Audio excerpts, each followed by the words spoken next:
코로나19 예방접종을 마친 사람이 어제 전 국민의 70%를 넘어섰습니다.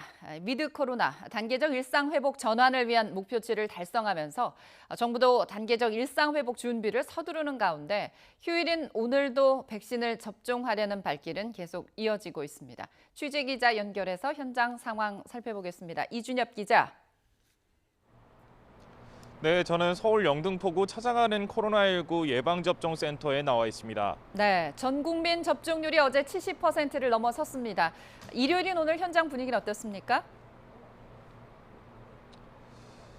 네, 이곳 예방접종센터는 오늘 오전부터 운영 1시간 전부터 30명 넘는 사람이 줄을 설 정도로 사람이 많이 찾고 있는데요.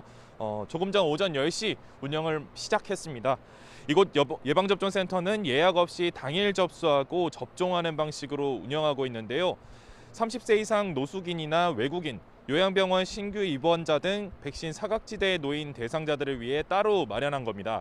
접종 완료율을 높이기 위해 한 번만 접종하면 되는 얀센 백신을 놓고 있고 미등록 외국인인 경우에도 불이익 없이 접종하고 있습니다.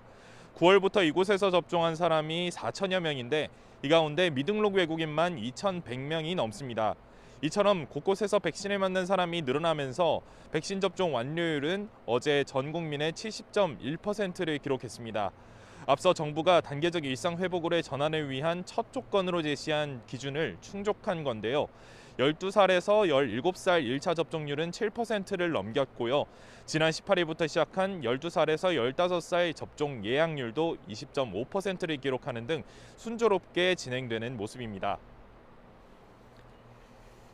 접종률이 높아졌긴 하지만 집단 감염도 계속 발생하고 있죠. 네, 그렇습니다. 산부인과나 요양병원처럼 취약계층이 많은 곳에서 집단 감염이 이어져 더 우려스러운 상황인데요. 서울 강동구의 한 산부인과에서도 확진자 25명이 나왔습니다. 18일 직원 가족이 처음으로 확진됐고요. 의사를 포함한 병원 종사자가 14명, 산모 등 환자가 5명, 가족이 6명 양성 반응을 보였습니다. 금천구 요양시설에서도 지난 21일부터 이틀 만에 확진자가 29명 나왔는데요. 이 가운데 고령층인 입소자가 24명입니다. 경기 김포시 한 요양원에서도 지난 14일부터 요양보호사, 입소자, 가족 등 16명이 확진됐고요. 고양시 한 요양병원 관련 확진자도 4명 늘어 21명을 기록했습니다. 이처럼 취약 집단 확진자가 잇따르면서 방역당국은 다음 달 15일부터 요양병원 등의 추가 접종을 벌일 계획입니다. 또 중증 환자가 되는 걸 막는 효과가 있는 만큼 지난 18일부터 시작된 임산부 접종에 참여해달라고 권고했습니다. 지금까지 영등포구 예방접종센터에서 YTN 이준엽입니다.